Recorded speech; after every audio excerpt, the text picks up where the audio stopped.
Well, good evening, ladies and gentlemen. It's reached 7 o'clock, so we'll make a start. Welcome to this meeting of Barnoldswick Town Council's General Purposes Committee. We'll do introductions and we'll welcome a guest to this evening's meeting, who is Police Community Support Officer Rich Riley. And we have got him on the agenda because he wanted to introduce himself, which is item 10, but with the consent of the committee I'm going to move that item up till after when we've done all the formal bits at the beginning. Alright, yeah? Very good.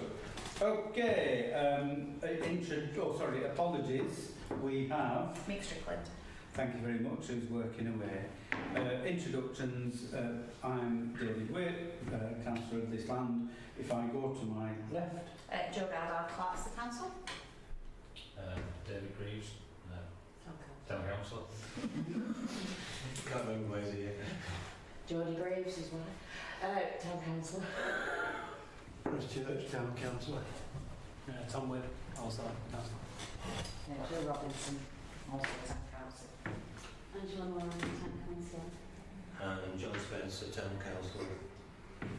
And Rich Riley, PCSO for Barnoldswick, trading out in Nelson. Thank you very much. Now, I'm not sure that Rich got everybody's names, but if we get into any discussion later on, we'll introduce everybody again. Item 2 is open forum, where any members of the public can ask a question of things that affecting Barnoldswick, which is on the agenda.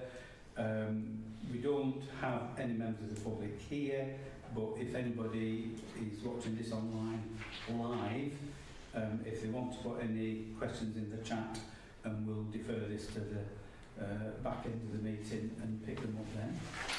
Declaration of interest. This is where councillors who have a prejudicial pecuniary interest have to declare them and leave the room when we're discussing that item. Are there any? Nope. Okay.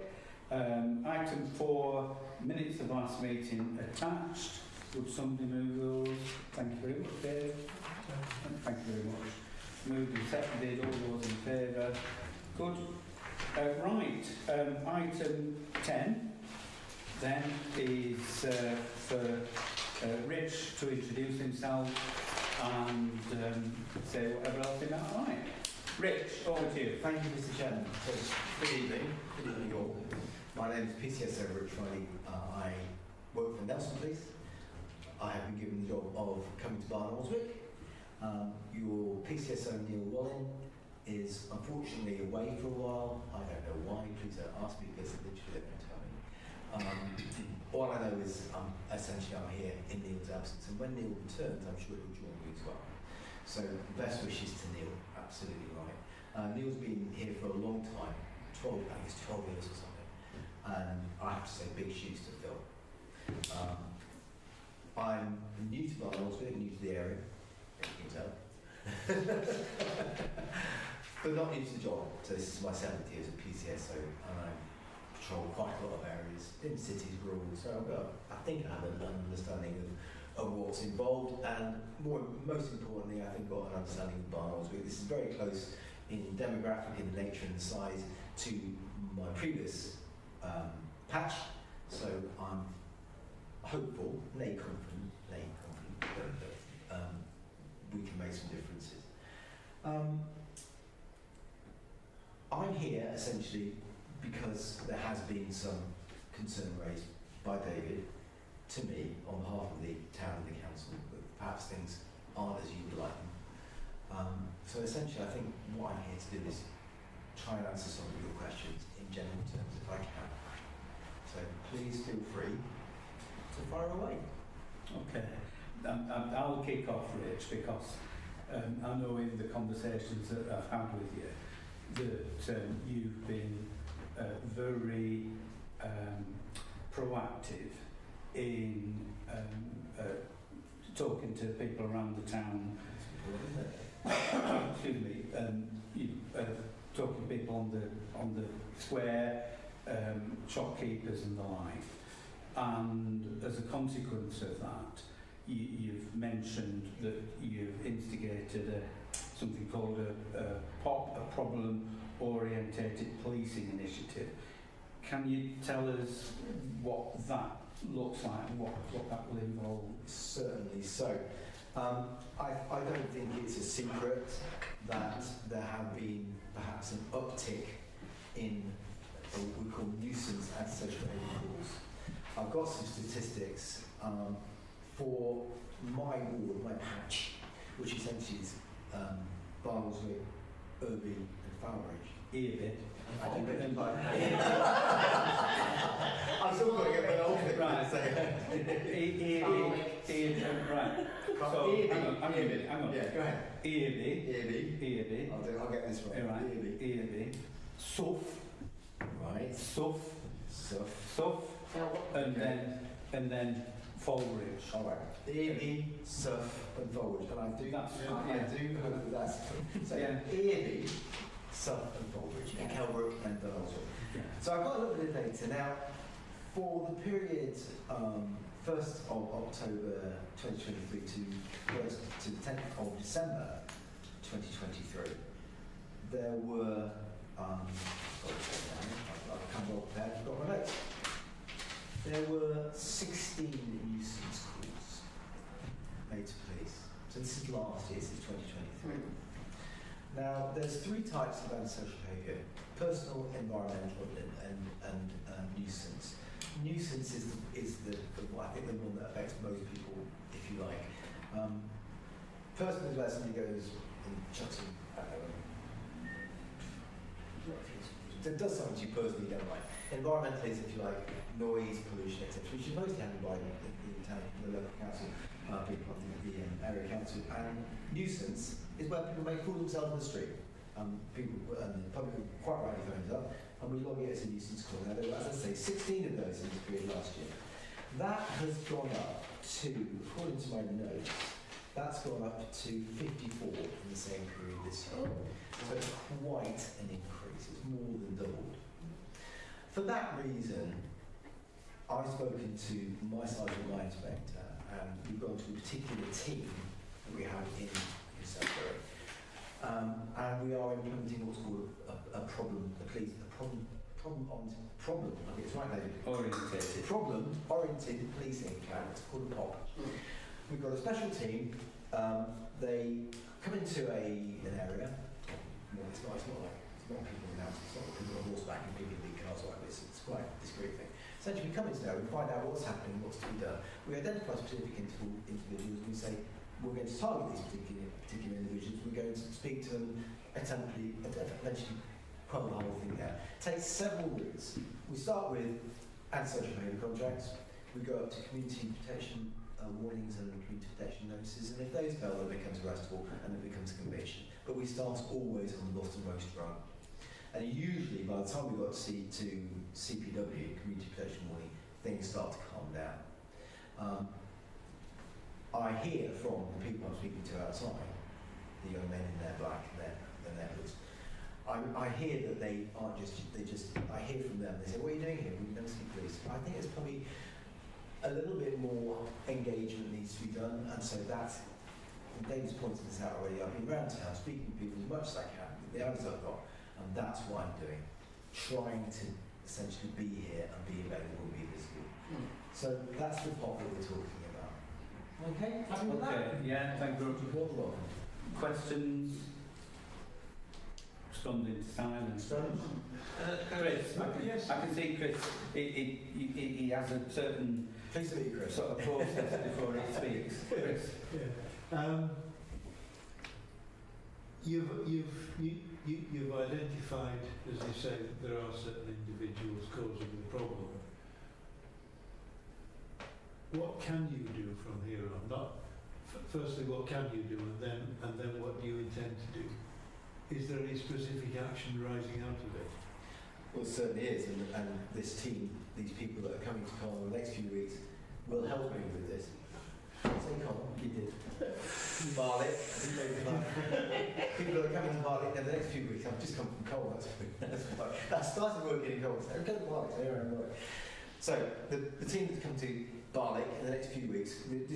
What are you going to do? We're going to speak to some people in town. We're going to tell them that essentially there's a pathway that they're taking which is wrong. We're going to serve the antisocial behaviour contracts. If necessary, they'll step up the standard I've just spoken about. That's what we're going to do.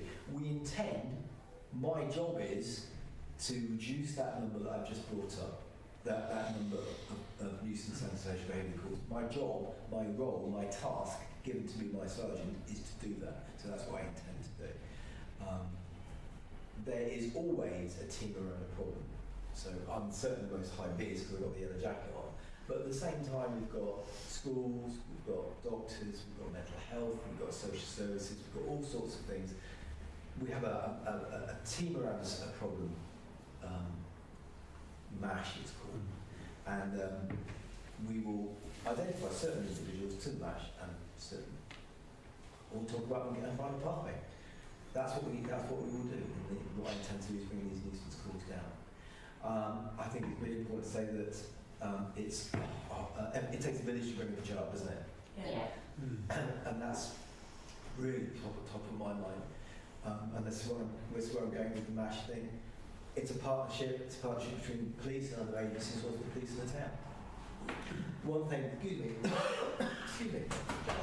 One thing, and I'll stop very quickly. One thing that we are aware of is that not all calls are being recorded. Not all events are being recorded. So the incident you spoke about, David, the egging of the cars in town, nobody told us about. I've been speaking to some young people outside about an assault that nobody's spoken to us about. So please, no matter how minor, please call police. 999 is an emergency, 101 is a non-emergency. Please call us. The more calls we get, the higher up the radar it goes. It's called the tall poppy. Do you know if you go to the tall poppy? If you field flowers, tall as poppy gets chopped off. That's what we do. So please log these calls, because there is a disconnect between what I'm hearing from David, quite rightly, and what I'm also seeing on my piece of paper. This is something that we've gone on about both from the Borough Area Committee and from here, urging people always to report things. And Facebook isn't the mechanism. No. Exactly. Thank you. Exactly. Yeah. Exactly. And we keep telling them, and they go back to Facebook, and eventually, if we do it often enough, a few more people will do it. But that's the one message, exactly the same that you pass to people. Always report it. No matter how minor, people often say to me, "Oh, I'm not going to report that. It's not worth it. It's not worth it. It's fun." Well, of course it is. That's what we're here to do. Just on that point, the incidents where vehicles were being egged at the weekend, I was in contact with some of the taxi drivers, and their office was trying to phone this in, but had to abandon the 101 call because they had a job to do. You know, they were answering phone and they just couldn't hang on. Do we put the link to the internet one on? If we're going to say to people on Facebook, you need to report it, do we have the link somewhere saved and just copy and paste it? I'm not sure what the solution is. Quicker. The 101 system has improved quite considerably from what it was even 12 months ago, and 24 months ago it was even worse. So I suspect that Saturday evenings are busy periods of time, and that's when you're going to have most difficulty getting through. But in terms of the tax incidents, which I know there were at least 4 separate incidents of taxis getting egged, that report hadn't got through to the police. Now, whether the reports have now been made, because I've gone back to the taxi companies and said, well, look, you need to get reported even if it's after the event, but whether that will happen or not is another matter. John was next, then I've got Angela, then I've got Tom, then I've got Joe. Right, I was just going to ask, what time of day are you going to be in town, and is it going to vary? Are you Yeah, Sony Mulberries. Thank you, John. Sorry to interrupt you. Sony Mulberry, I work shifts. Right. It's a three-week rolling rota. Blimey. I took that for a long time. 3-week rolling rota. Right. I get I get to work 1 weekend 3. I get 1 late, and I get 2 late, and I get 1 early week. 2 late weeks and 1 early week. Right. So you're more likely to be around when the majority of the antisocial behaviour is taking place. Yeah, I hope so. I mean, bear in mind, as soon as I turn up with the yellow jacket on, what do you think they do? They start burst, don't they? You know. But at the same time, that's my job. My job is to inhibit, to disrupt, and to move on. That, just standing on the street corner in the yellow jacket, I'm doing my job. I know it sounds a bit weird, but that's actually my job. Yeah. So that's when I'll be here. We have operations. We have scenes. We have operations. Not medical operations. We have ops that we have to go and attend to. If there's an RTC, I've got to go and manage that, etc., or we'll certainly attend to that. So, yeah, we've got other things as well, but I'm never too busy. Okay. John? Yeah. Angela? Well, I was going to ask what Joe's already asked, if that link can be put on Facebook, and then that would be good. But I'm also thinking in terms of what role does CCTV have, if any, in this to help? Because there's been quite a lot of criminal damage as well, hasn't there? I don't know if that can follow up or not, and I don't know where CCTV comes in. So That's a really good question. Ordinarily, our CCTV report we get has 1 or 2 incidents that they've looked at during the month. Some months it's not. There were 8 last month. And that follows with my figures, isn't it? Yeah. And because there's a reason behind every one of them, and it tells you even where they were, and they were out here, some of them. So that would follow that they are, when we're reporting these sorts of things, like the issues we had during the switch on, because that wasn't great, they are being looked at.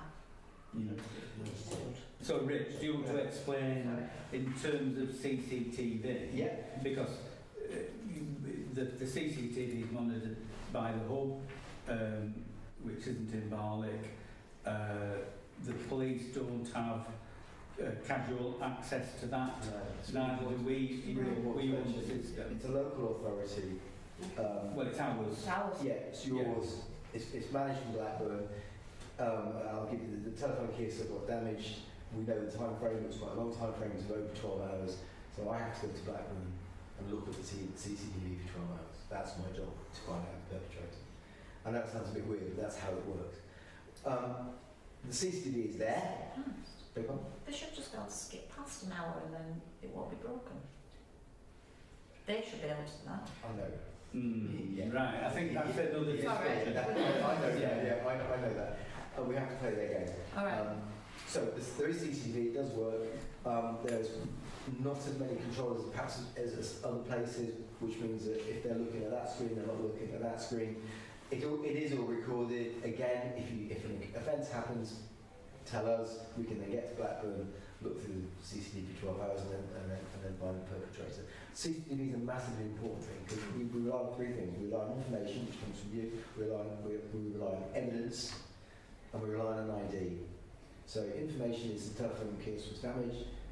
Evidence is yes, I see glass on the floor, paint and brick. And an ID is who's done this. Well, that's where CCTV comes in. When we've got those 3 parts of the jigsaw, then we can move on. Without those 3, the whole thing falls over. So yeah, massively important. It's not rule bars, it's not held bars, it's held up. Yeah, Happy with that? okay. Tom? Yeah, just around social media use and reporting. I mean, it's the go-to thing where people are posting what's happening. Do you guys have a finger on the pulse, so to speak, on sort of local Facebook groups, just sort of general sort of feel for what's happening? 100%. I mean, you look at it and we look at it. We look at it in our time off and we look at it during the day as well. We can't take disclosures from it because we don't take crime reports from it. There's a reason for that. But from an intelligence point of view, it's really, really, really important. I'd be surprised if the people. I'd be surprised if nobody knew that. Do you see what I'm trying to say? Yeah. That's got to be common knowledge that the police, we do. They've got Facebook presence, of course we say, yeah, we're looking at Facebook. How valuable is it? It's really important. We love it when people post pictures of cars in fields and horses that escape because it helps us get there. You know, it's a fantastic tool. In fact, we were just saying this morning about how it beats some of the tools that the police have invented for themselves. Because Mark Zuckerberg's a gazillionaire and we're not. So, we'll use his toys as well as our own, you know what I'm saying? So, I mean, social media can be a dragon, but I think it can also have its uses for sure. Yeah. Well, Jill, and then come back to you. Yeah, it's all right actually because it was about the CCTV. Yeah. So. Yeah, okay. Can I just add one? Oh, so No. Oh, I thought my fault for interruption. I'm sorry.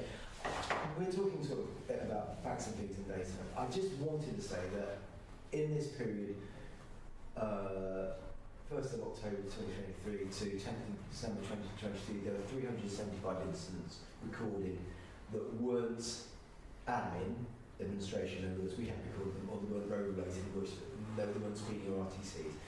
375 crime and public safety logs were made to the police regarding these awards. In the same period this year, he's had a look at his homework, get lost. Where's that page? 1st to the 10th, 2024 to the 10th to the 12th, 2024, there were 376 incidents. So just it's a shift in incidents, isn't it? Just one more incident happened this year. Yeah. It happened last year. And I have a little graph. And the big one is nuisance calls. The rest, with the exception of concern for safety, which aligns with nuisance calls, it's pretty much the same thing. That graph, that slope is the same, with the exception of these nuisance calls. These nuisance calls are being generated by a handful of people around the town. I have to say, it's not just people from Barwick, people from Colne and Skipton as well that are coming into town for this trouble. Yeah. Especially the Friday nights. Yeah. So we need to look at that as well. It's not all doom and gloom. It's roughly the same figures. 375 last year, 376 this year. It's an increase of one. The massive uptick is those nuisance calls, and that's what the problem-solving plan aims to tackle. Yeah. Thank you for the word tackle. Yeah. Tackle is a good word. Chris? Are you happy with that? Yeah, just a couple of subordinate points from what we've already covered. In terms of reporting and what we've heard about time delays in reporting on the phone, etc., would it be fair to say that the first point of contact, unless the crime is still ongoing, that the first point of contact, the best one would be internet? Absolutely not. If the crime is going on, if it's happening at the time, this is the egging of the crime. Well, if The it is going on, I mean, once it's... Okay, so I'm sorry for misunderstanding you. If the crime has happened and if it's no longer occurring, if there's no longer any danger, no longer anybody in trouble, then it's a 101 issue. So the best way for that is the webinar, in my opinion, because the 101 service is about 15 minutes. It's a long time, and you get to the same result in the end. So certainly use the internet, use the web service. If you don't have the web service, if you need to use it, by all means call 101.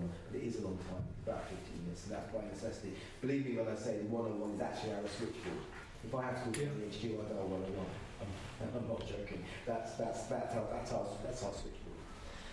When it's happening, it's 999 for sure, and I think the eggs should be in the 999. That was happening at the time. So, that's a good stuff. So people should not be afraid. If you say, for example, it's 999 while the egging is going on,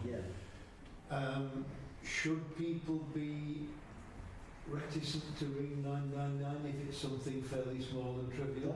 Never, ever be reticent to ring 999. That I think is something that could do with emphasising a little more. I think lots of people would think, oh, one egg, one You car. might take something away from someone. Yeah. And we've got enough people sitting in the switchboard to manage that.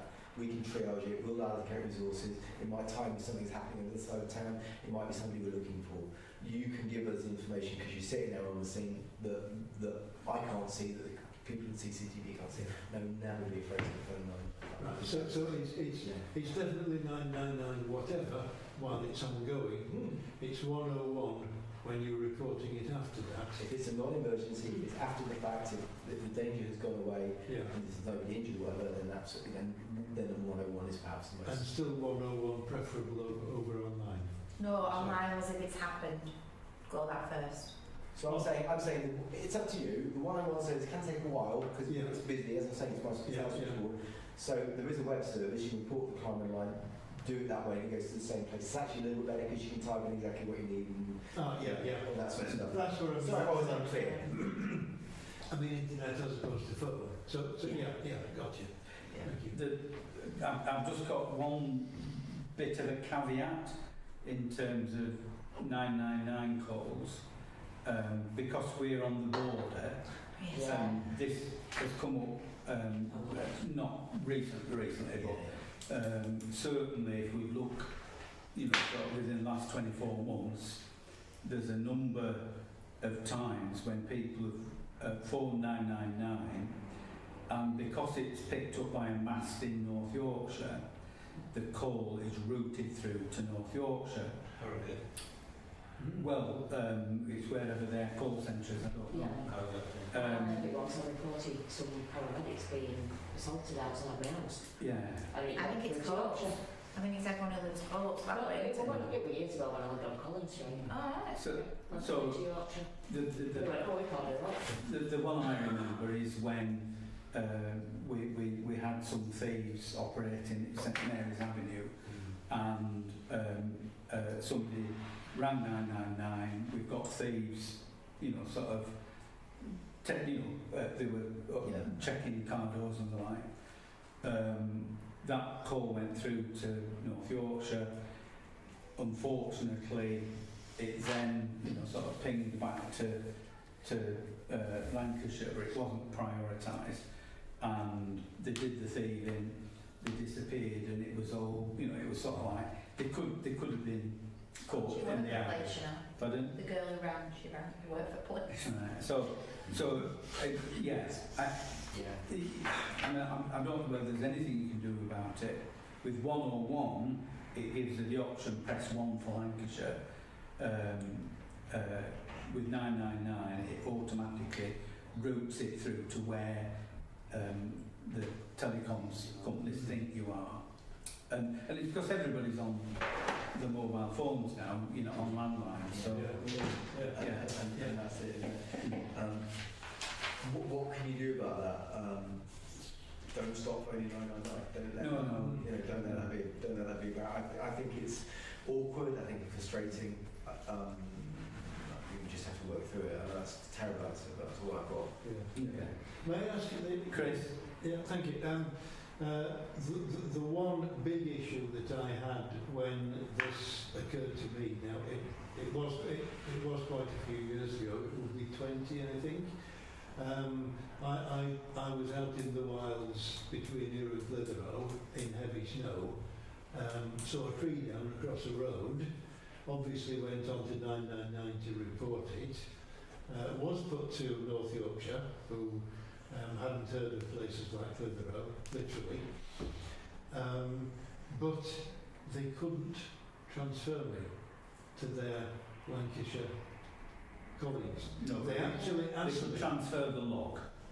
Sorry? They could transfer the log. So they create a log Yes. and they transfer it over to the correct force. That Chelsea works for a problem. Oh, But thank you for it. They're on the way. I think I remember that case. I think Special Branch Energy.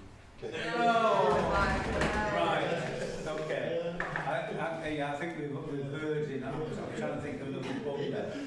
But, the point was, and sorry, just to finish this, and I don't know whether it has improved. You may say that the law was passed on or whatever. That I don't know whether that was immediate. whether that happened instantly It or will do. Well- It will do. I mean, it's triaged by the switch, by the call centre. It's triaged. They'll look at it. They'll thrive it, threat harm risk assessment, and depending on the result of that thrive, they'll manage it and allocate it, accordingly. Your tree across the road in a snowstorm with RCCs and people in danger. I wonder how that was risk assessed, whether that was thrived. But on the other hand, thank you for phoning it in. We rely on you. So thank you. Yeah. In this case, they actually asked me Yeah. to ring back and ask for Yorkshire. There we go. Yeah. To ask for Lancashire. I had to ring back 3 times and I was in Yorkshire again. Chris. every time. So, I'm sorry, I'm tempted to give another anecdote, but in the interest of getting Rich back out on the street, I'm Yes. going to zip up. Angela. Sorry, just one other thought. Yeah, A lot of the young people are known, the names and where they live are known. Do you know that information? Does that want sharing? Would you do home visits or do you need more evidence? Are you talking about things that are happening in Barnoldswick at the moment? Yeah. If you've got some information you think the police might not want to hear, but I'm happy to hear that from you, not now, No. please. But certainly anything that you've got to say, please let me know. If it's a disclosure, if it's you want to report a crime, then I will ask you to use 101 and 999 service because I can't allocate resources. But very happy to hear what you've got to say. Yeah, okay. And I do know that a lot of people have mentioned individuals to Rich, and he and the constabulary are doing what they will with that.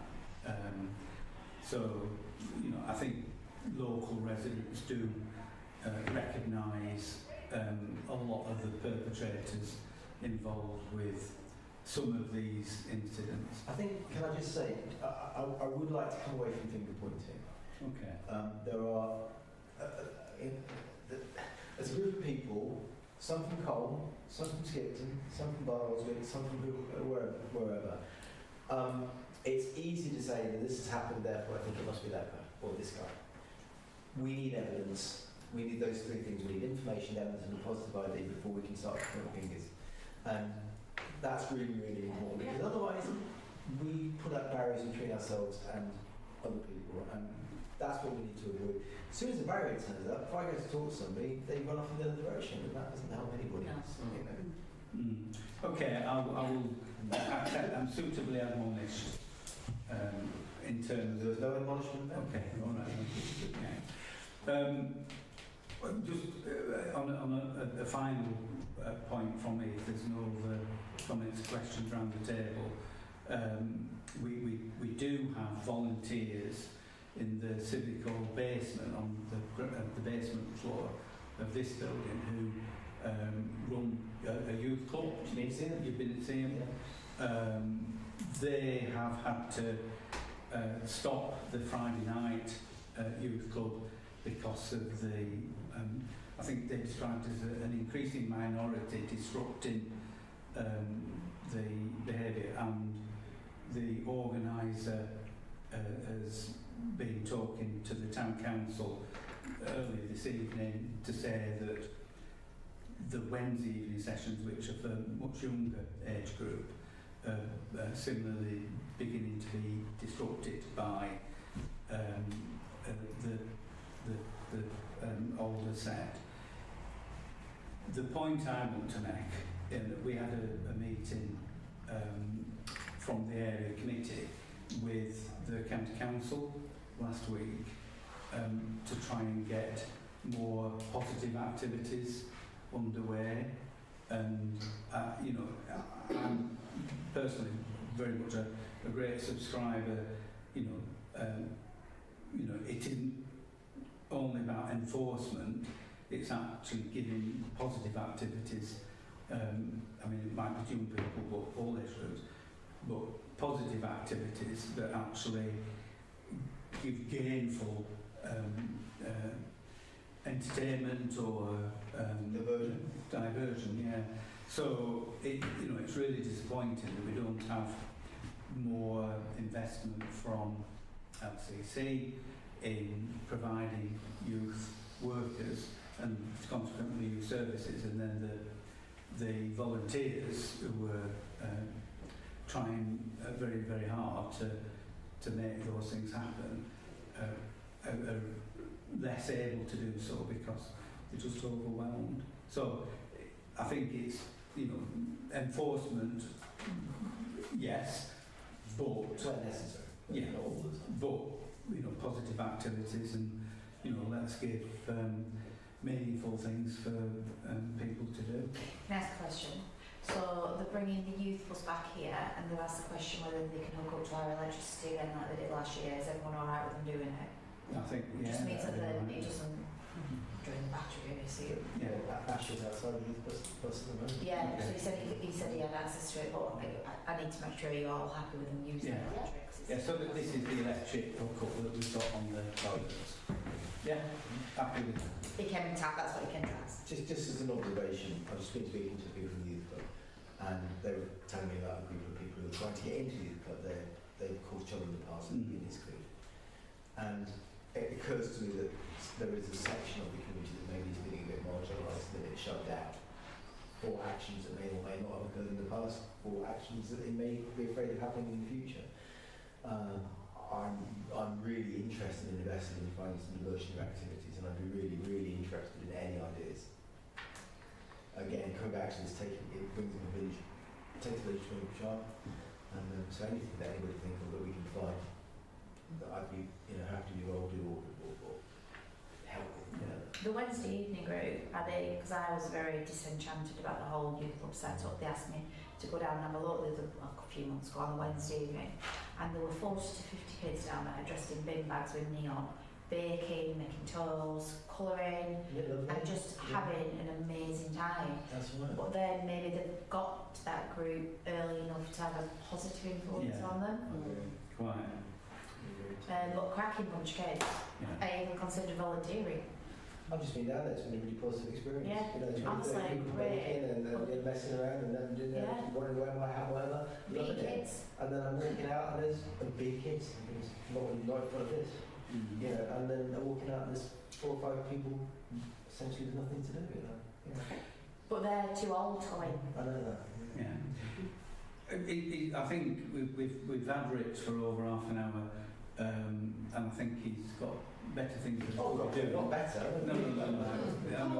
But, Older things, yeah. Older things like walking around town.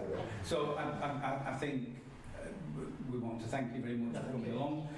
Hope that collectively we can get a grip on the wayward people who, you know, are, I think, a very tiny proportion of the population, Small and then not but making a lot of impact, and we need to work together to address that. So it is working together. It's working together. David, thank you for the invitation to this meeting. I think you invited yourself actually. That's what there we are. Join me. We've had a joint invitation to go to the meeting. Thank you very much for allowing me to be here. Thank you very much for allowing me to speak. It's lovely to meet you all. As I say, if you want to talk about anything, absolutely fine. I'm going to go and try and integrate with the community again. And Thank you. To the rest of your evening. Thank you very much. Lovely. Please don't be afraid to say hello if you see me in the street. No, certainly not. All right. That's perfect. Thank you. Thank you very much indeed. Yeah. I shall venture out to the cold. It's not that bad. Says me it's inside 20. All right, thanks again. Lovely, thank you. Thank you. Thank you for your Thanks a lot. Good night. Thank you. Hang on, Rich and 2 of his colleagues accosted me. I was putting advance warning signs up for the event this Saturday, Sunday, and so I'm on a little step ladder up on a lamp post, I suppose fly posting. This police car draws to a halt in the middle of the road on Albert Road, and these 3 police officers, including Rich, approach me. And I think, oh, what have I done wrong? But yeah, I mean, I think he's a very positive influence and, you know, showing willing, and I think we can only hope that we have some decent results. What I don't want to see is we get a team in for 3 weeks, 4 weeks, 6 months, you know, whatever the period is, and then we go back to no policing and everything gets out of hand again. A visible presence is half the battle, isn't it? Yeah. Yeah. Yeah, absolutely. Can we just resolve, to put on record our thanks, perhaps that we keep a watching brief and discuss further as necessary. The other thing that, excuse me, I've got an offer from the Chief Constable to visit, and if the Chief Constable comes, what I would like to do is have an open meeting where members of the public could come along and express the views, the frustration perhaps. So I could do that under different sort of organisations, but would the councillors here be willing to do that under the auspices of Barnoldswick Town Council? Yeah. So in other words, we organise it. Yeah. Thank you very much. Can we include that in the minutes as well? Right, item 5 then, and this is just a regular item. Environmental schemes, town centre planting, and when we were going through the agenda, there was a reason why we thought we should put this on, didn't we? I've had an email, which this should probably come this week, about using peat as compost or something. Have you got it? No. Oh, I probably need to put it on next one then. But if we had a policy, and if we didn't have a policy, would we implement a policy?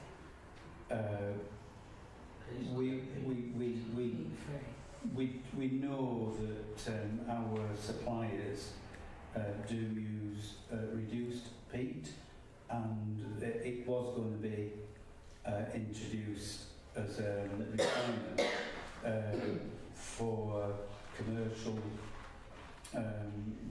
nurseries, essentially, and then to the general public that you couldn't sell peat products. But I think that's been relaxed, so it's sort of been pushed off into the future. But I don't know whether we've got a policy, but in practice we do request that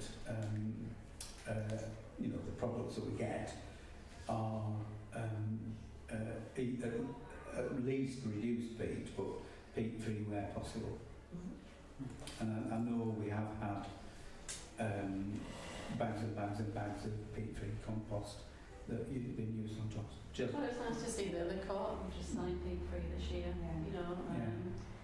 It's quite hard to get in the local nurseries actually. Probably on Saturday, but it was good to see that the court was fully peat-free. Yeah. And obviously from your call on Barnoldswick, we want to support that, and then can do any work, more work with Barnoldswick and Bloom and the suppliers that we're getting in, just to move towards peat-free. Jill? Yeah, it wasn't on peat-free, is it? It's another sort of thing about this. Okay. Well, the item is environmental schemes and town centre planting. I mean, I think if we know that, we have asked our suppliers to use reduced peat. What happens to the compost they make from the green bins? Well, it does. We have had supplies of that, and I couldn't describe it as compost. Right. It might be soil improver, but at one point, and I might be going back 10 years, we got a lorry load of it, and it was very, very fine material. It couldn't be used, as a substitute for peat, but nevertheless, we used it as best we could. We haven't got any since then because we were so disappointed with the material that we actually got. Right. Yeah. Jill wanted to come in. It was just really about this particular area, really, as to what would normally be covered under this. Just sort of did a bit of research, really.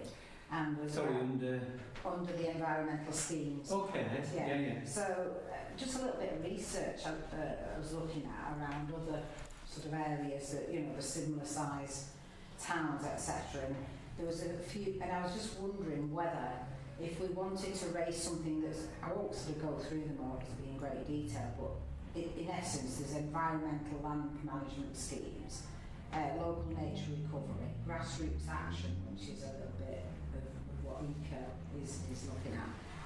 And there's other towns looking at things like paper-free policies and plastic-free policies.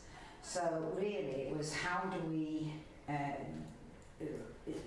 the issue of the mention about peat-free there. If we wanted to sort of bring up something within one of those categories, should we just sort of put it forward in that particular section? Okay. Yeah. This particular standing item is more to do with physical stuff that we're doing. It's the built environment rather than environmental schemes. Yeah. So like new ginnels or pathways, but that would be specific, wouldn't it? Yeah. There wasn't really anything, so I left it in case anyone wanted to. Yeah.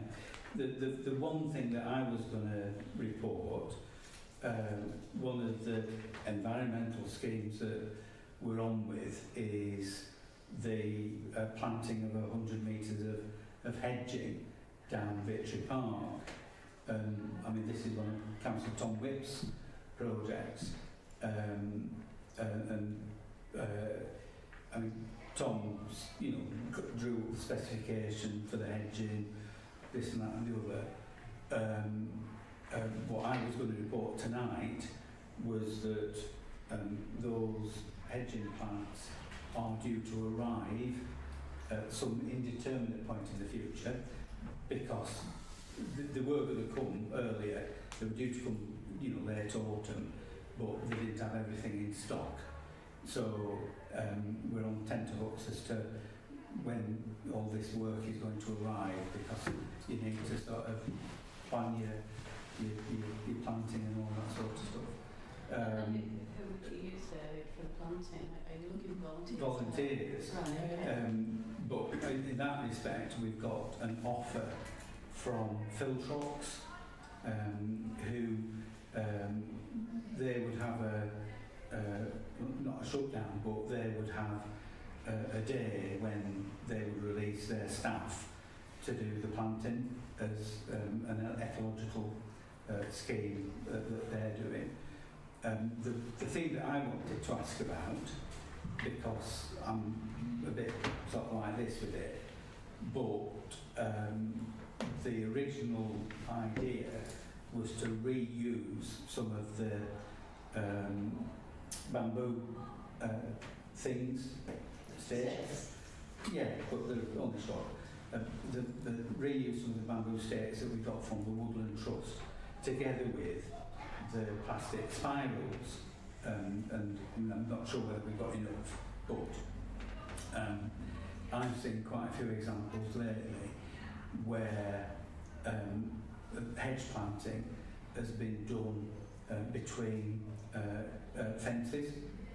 So where we're looking at, it's got a good fence on the boundary of what was the Park Rovers pitch, so rabbits can't get through that. And if we put another rabbit-proof fence at the other side of the hedge, it will give us a rabbit-proof area, which would then allow the whips to get going and obviate the use of the plastic spirals. I've not costed out the hedge. I've not costed out the fence that would need to go in and probably be there for a few number of years.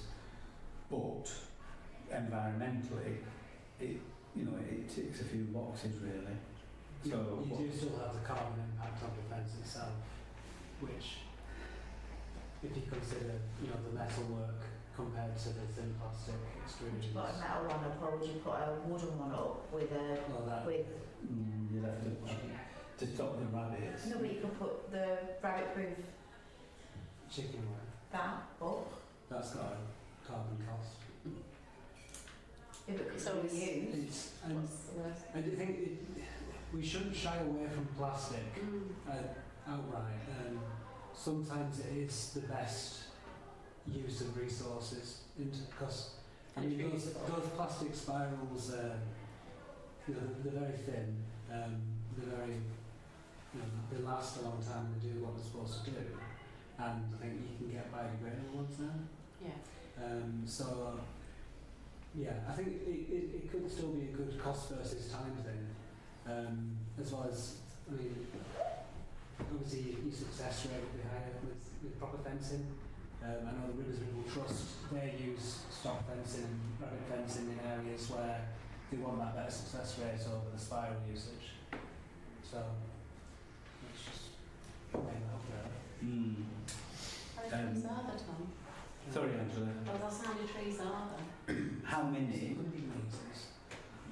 I think we do, is it 9 or 10 standards? No, Tom ordered some standards to create. Got the order downstairs. I think it's, is it 200 plants? No, it's a lot more than that. 400? It was about £800. Is that option? Yeah, I mean, I thought it was in the order of, 600-700 whips.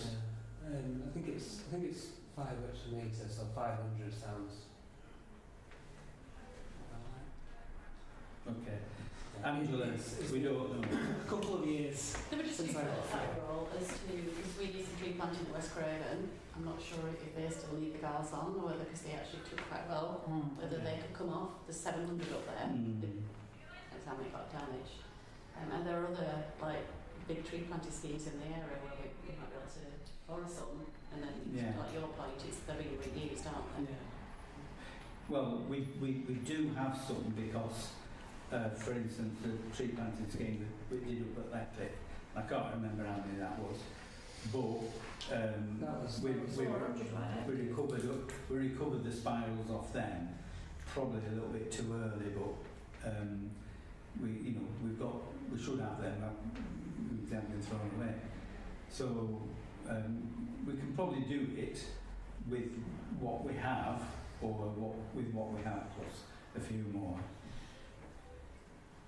Okay. No, they've actually had volunteers. Did we not have at the time, Joe, I thought we'd found somewhere that should give them free Whatever you ask them to order. woodland trust packs, but like just the support stuff, but honestly they had a long time ago, weren't it? Okay. Whatever you ask them for. Right. I feel that the sentiment of the meeting is to use the spirals that we've got and, out to from, reusable sources. Julian's quite as if she wants something under there. Yeah. Email me. Right, okay. All right, thanks. Yeah. I mean, if it's Thanks, Joe. so this is sort of like work or jobs or schemes, projects, that sort of thing, rather than necessarily, sort of policy matters. No, I wasn't saying it was policy, it was just when I've researched that particular thing. I mean, it just so happens a lot of the environmental schemes we do are environmentally focused. So there's a lot of overlap there, with the hedging and stuff. Because I didn't know about the hedges, so where how would we know about those things? If I hadn't said that, then I think it's probably you and Joe again. Which one? Well, no, about the hedges. I mean, it's probably been. Oh, you mean the planting? It was. We've agreed it. Donkeys. A long year ago. They've been ordered about 9 months ago. It would have said they needed to come now. And when I rung them last week, it said that there were a couple of the things that we'd asked for and they didn't have in stock, so they were waiting to get it all in order. Yeah. So we actually discussed it as a town council in the last financial municipal year, but we didn't get the stuff ordered. Specification. And with March being very mild this last spring, we thought it was too late to go ahead with it. So that's why it's coming to this planting season. Okay. I think just for where I think you're coming from, it's if there are some ideas, which meeting do they come under Yeah, and where where do they do they go? Well, so is it under the general council? Well, purposes, is it under Is the, it under this point? Joe Joe, Policies it's of full clerk's, council. it's the clerk's agenda, so, you know, it's up to Joe. Any changes in policy would be full council. So you could discuss it in the full council would have to approve it anyway, wouldn't Yeah. it? But if it's a scheme that falls on, like for example, there was some Ginnell improvements, this is probably about for my time, Yeah. that fell under that, didn't it? Yeah, but I think what we've got is, you know, I mean, you could discuss something here. You could, you know, if you right, I want to talk about X, Y, Z. Ask for it to go on agenda. We can discuss it here. But if it isn't something that this committee has delegated authority to make a decision on, we talk about it and then refer it to the full council for them to make a decision, which, in a sense, you're better off if you put it full council, you cut out part of the process. But you might have a more open discussion in this committee setting than at the full council. Yeah, yeah, thanks. Okay. May I, sorry, Chris. may I just raise just a quick point of note? I and hopefully, well, it's an open invitation, anybody else will be meeting up with a couple of chaps from the County Council Treescapes initiative next week with a possible view, and it's very, very early days, a possible view to doing a little bit of rewilding on Rees. I know I've mentioned it to a few colleagues informally. I haven't raised it to this committee or any other committee yet because it's very early stages. There's a lot of hurdles to be overcome. But at some point where there is some possible something concrete to take forward, I will bring it back to this committee and request or propose that anything be done under the auspices of this council. Yeah, but preferably not concrete. Good point. Yeah. Okay. But mention of concrete reminds me that one of the projects that we have had has been to put some more benches out, and in the spirit of recycling, several years ago Tom and I retrieved the bench ends from the old benches off the town square, and the town council has purchased timber to make new benches out of the old ones, and over the past 18 months or so we've been using up those 12 sets of benches, and you know, either renewing or putting new benches in place across the thing. We've got 4 benches left, and we've had constructed 2 new plinths for the benches to go on the route of the wheelchair walk around Victory Park, and the plinths, the bases, are designed to take 2 benches and a space for a wheelchair, and those benches will be going in on Saturday, all being well. So we'll have completed the recycling of those dozen benches.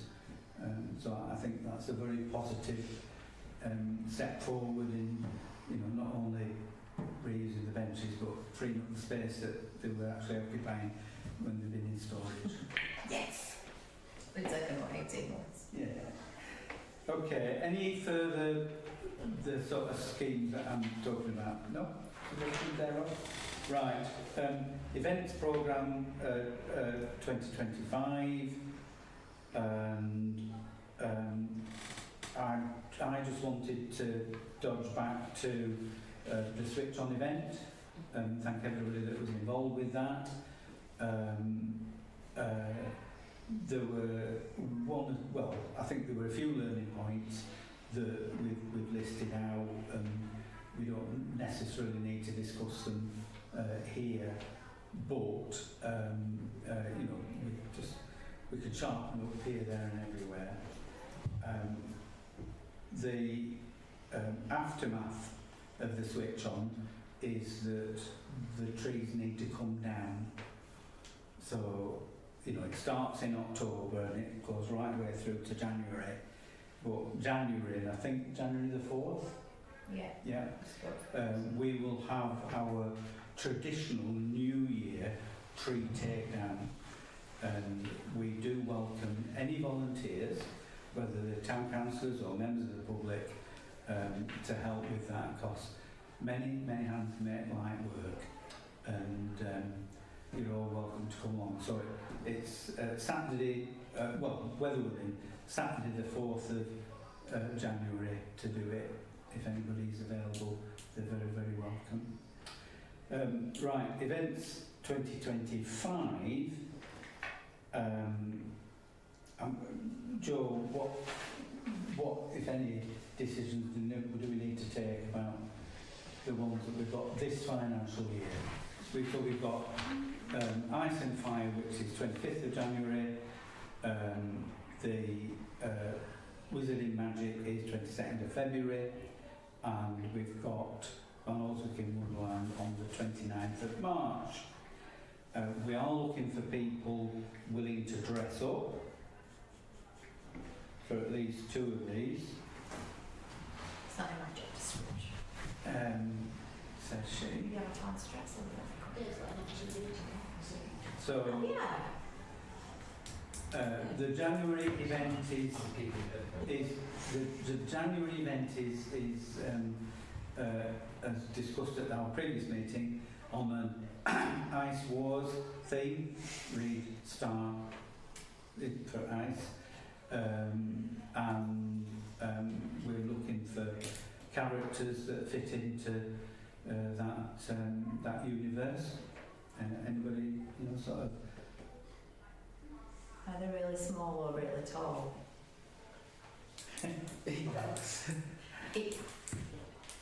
Ewoks or you've got to be 6 foot pitch back. Chewbacca. I can see it. Okay. So, pronunciation is an order. I mean, we just love it when Chris Church, you know, dresses up as Gandalf or Dumbledore and things like that. So You do look the part, Chris. yeah. Yeah. I'm not sure which part, but I No, you do. You do. Yeah. Well, thank you. So I suppose I've really no choice but to put with Which one do you want to be next to? Well, you can do all 2 of them if you want. You know, both the ice and the wizards. You could be Dumbledore again. If you want, yeah. I'm looking to be Mad Eye Moody again. Okay. I've got Barnoldswick today. I need to kind of say that with I got stuck in that one. So if anybody else wants to join in, they're very welcome. And Star Wars characters, Dave, I think you're meant for a Star Wars character. What character? Because they're either really small or really tall. Yoda. We've got a Jedi dressing gown as well that's like massive. Yeah. You could be Obi-Wan Kenobi. Oh. We'll bring the Jedi dressing The gown. fair Jedi robes are pretty easy, so No, it's a proper official one though. But I managed to buy an extra large and you could fit like 4 people in it. Right. John, are you working on 25th of Jan? Don't know. Are you But doing it that? will be. Pretty far away.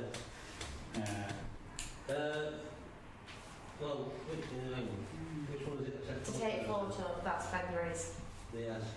Yeah, but I really would like, if Oh, yeah. possible.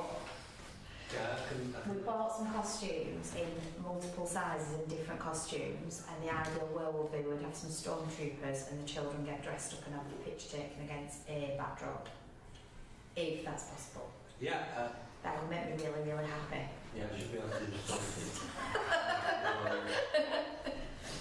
Do we still have who was it saying that they knew of a team of stormtroopers? John, Yeah.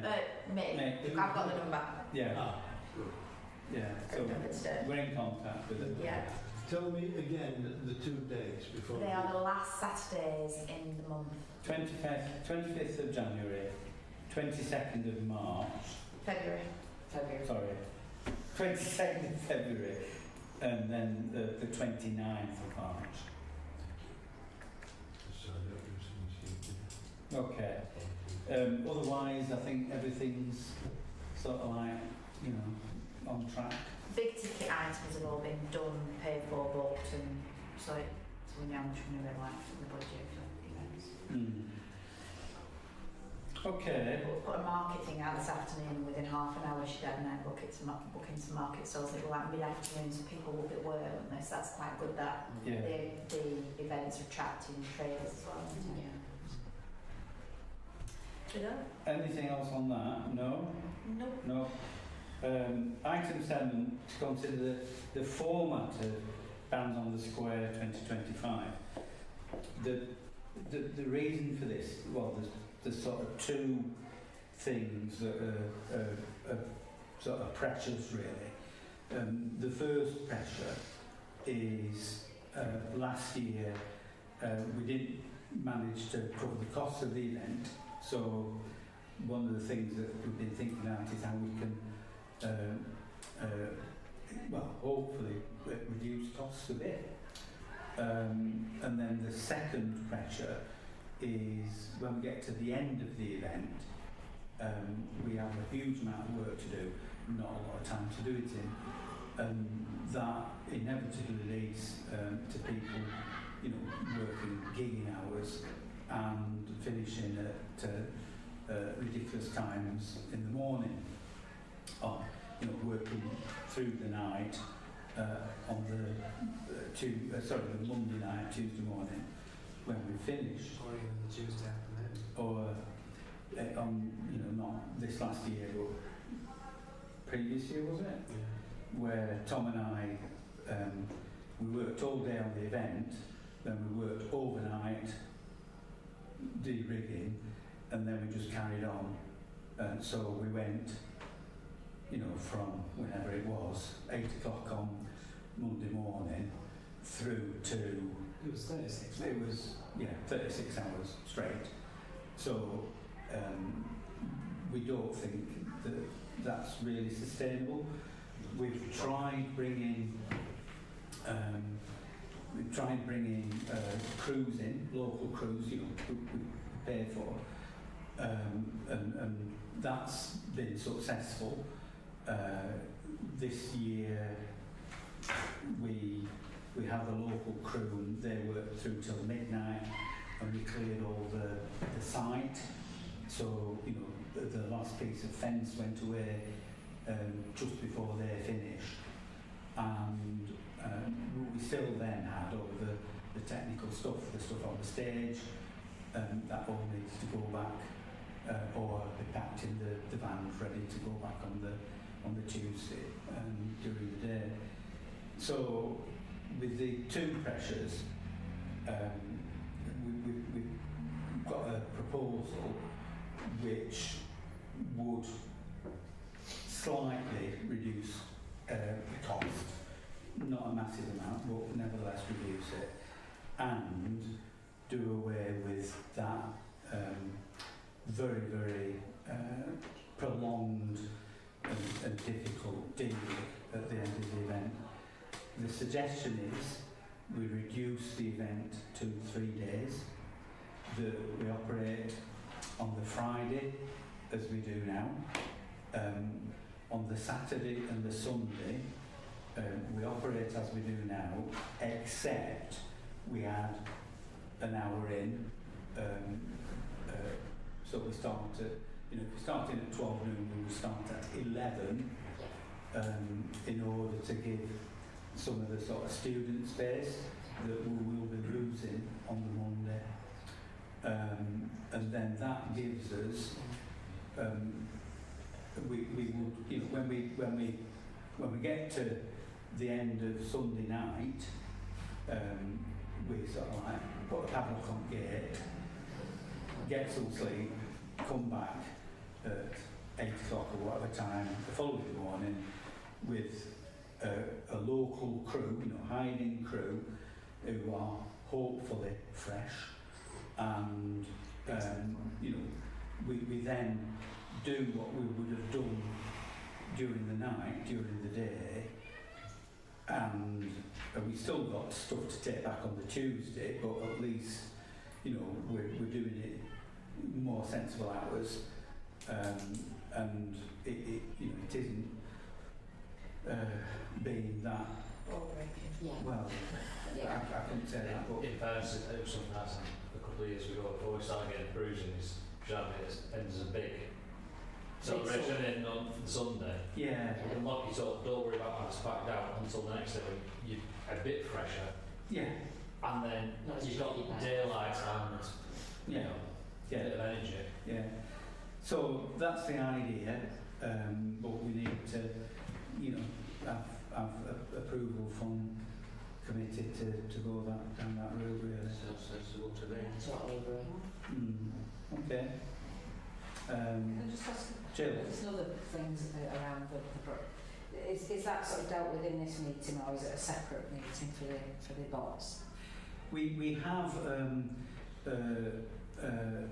Events committee. no, we have a Bots bot committee. The bots committee. something, but it's it's partly town councillors, and it's sort of led by Emma West,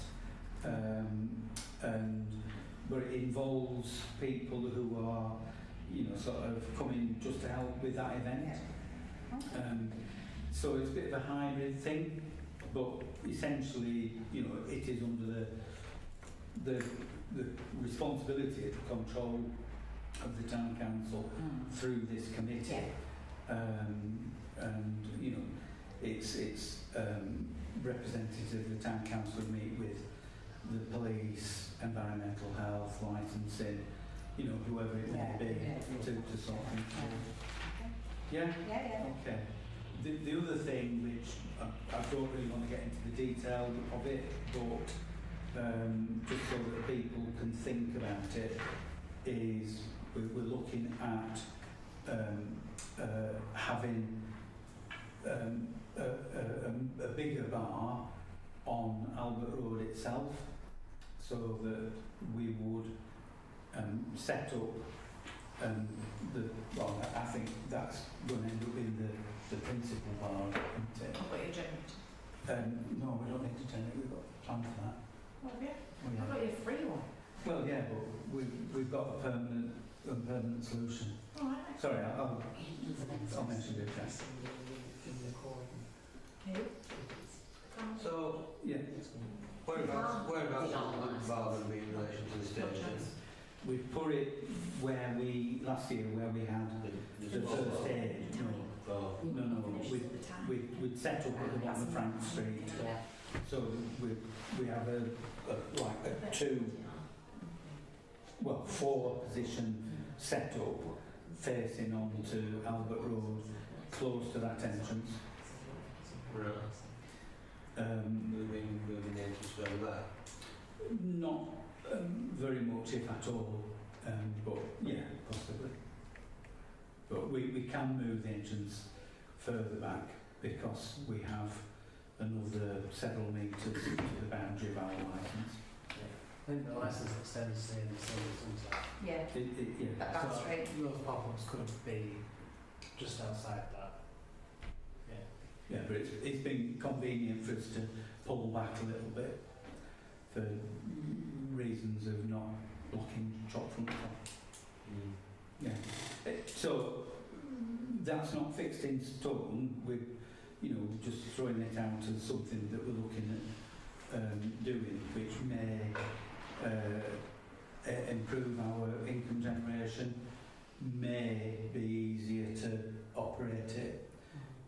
But we'll have to study it from all angles, and If anybody wanted to feed into that sort of committee through you, You can attend if you want. yeah. yeah, you're very welcome to come. No, I just wouldn't. I just thought, well, yeah, if we want, yeah. Okay.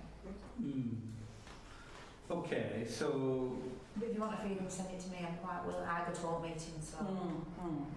Saturday mornings, usually. Yeah, so, I mean, those are the two things. I mean, I think the major thing is to, you know, reverting back to 3 days and doing the sort of changes with the bar position. Yeah. Are we content to agree now? Yeah. Yeah? Those in favour, please show. Thank you very much. Just one back in. Dave, are you... Yeah, no, I'm unsure on the bar side of it. Okay, well, Yeah. The bar that was in front of the facing the carpet shop was as busy or busier than the main bar. so I I would think think... that's the location. Yeah. Yeah. So, So as we're looking at creating a second bigger bar. Yeah, So just yeah, making it so- slightly bigger. Yeah. Which- there'd be a smaller... The bar up Ellie Street would be smaller. Yeah, reduce that. But and put in part of it. we would end up with an, you know, sort of equivalent amount of frontage, That we originally had. but it would be split over 2 locations. The other thing that's happening, which is beneficial in terms of Bands on the Square, is in coming weeks the wall between the beds at the back of the square will be getting removed, and there'll be a new pavement at the back of the town square on that's side street, back street, and we won't have the bottleneck outside merch that we currently do. Well, there'll still be that access. So where you've got timers? They'll still go on that back street. It's just, it's around people bottleneck past merch to get Yes, round. to get round, straight to up. go straight So through. also we'll reduce the number of fencing because we want Yes, to block off both sides of the Yes. so yeah. yeah. So, you know, it's great when a plan comes together. Sorry, we've been working on this for several years. Hotels on Bands Square? No. If we're content, then we'll move on. So, item 8, West Craven Area Committee Investment Opportunities. The area committee has a budget which you know, can be used to invest in various things. As a town council, we have bid for funds from that committee, and this is on the agenda so that we can have an understanding of the sort of things that we might do, and for the town council just to put a general bid in to say we'd like some of that money to do X, Y, Z, or a priority or whatever. So, Tom. Chairman, a potential thing we could do, in the events programme we've got Ice and Fire in January. Mm-hmm. During that event we used to use our own lights. Now we've had some of that equipment fall out of use just due to age and wear and tear. So you know, we don't have the same lighting equipment we used to have. I think a really good investment would just be to a set of mover LED lights. So they're the intelligent sort of show lighting. There's a company in Colne who, you know, do professional grade stuff. Okay. I mean, hiring stuff in, you know, there's a cost to it. It's that expensive.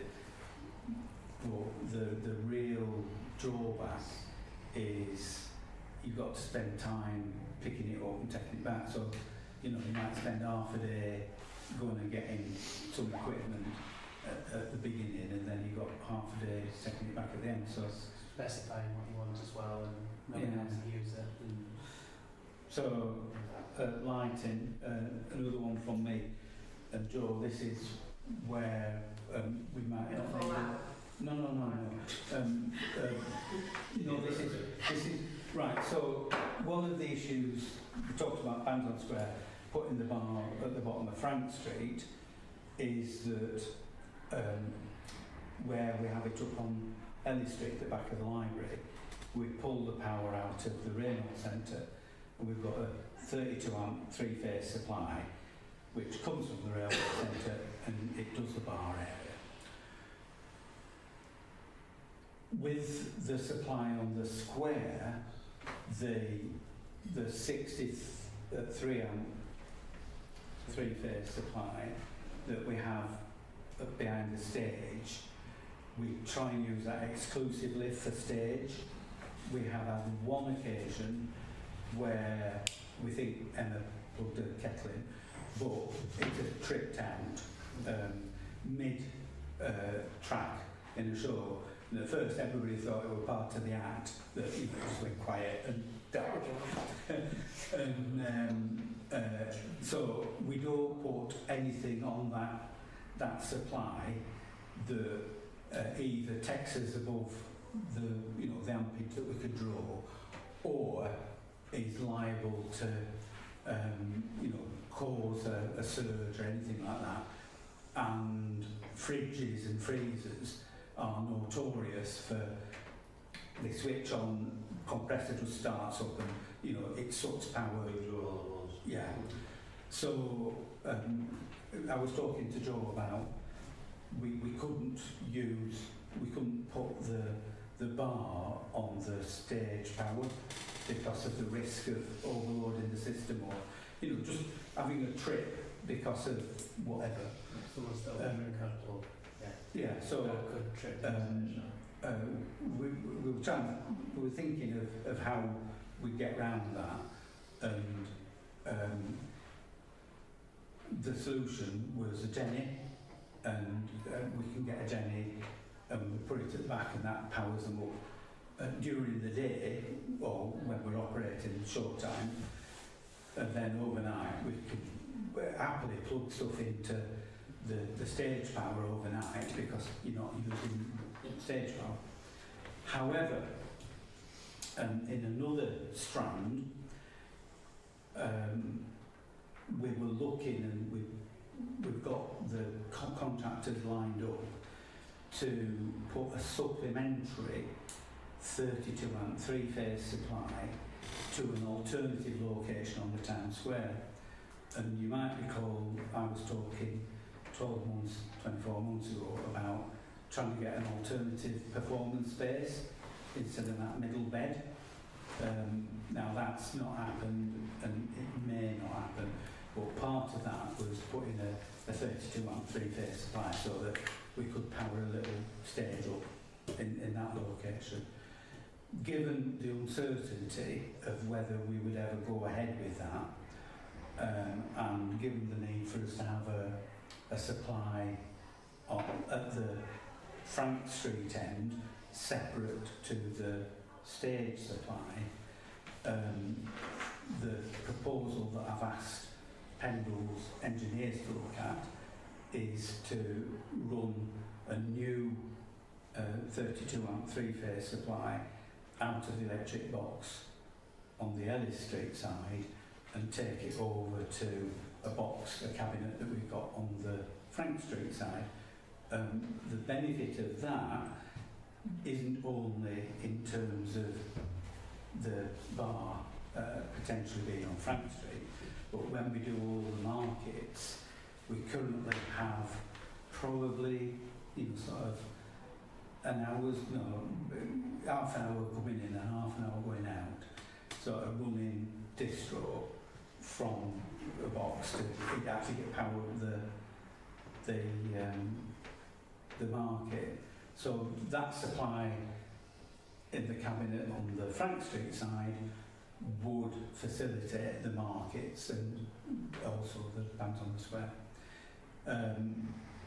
The catch is that there would be a length of duct that we need to put in, and the current scheme, because it was using existing ducts, doesn't have, it necessarily doesn't have the funding to do the duct that we would need Don't know how much it's cost. I've asked the engineers to look at it and see whether it's feasible or not. But that's another one where the town council, we haven't got any funding to do it, so we can ask the area committee, you know, if it's £2,000, whatever the figure is, you know, we can say to the committee, well, can we do that one? So that's So- for the lights. Sorry, So Jill. that's the lights. So it's the lights. Tom's Tom's is the lights. and yours I mean, is- no, I think, you know, we can put Yeah. in, I mean, essentially, it's Tom, Chris, David, Mick, and 2 colleagues from Ealing Courtswood who make the decision on this, so we can work it out. There's a majority sat in this room if you count the chairman's Captain Road. So, It's it's a shopping list. It's worth an ask. The other thing that isn't sort of like mega money, but we haven't got any funding anywhere for it.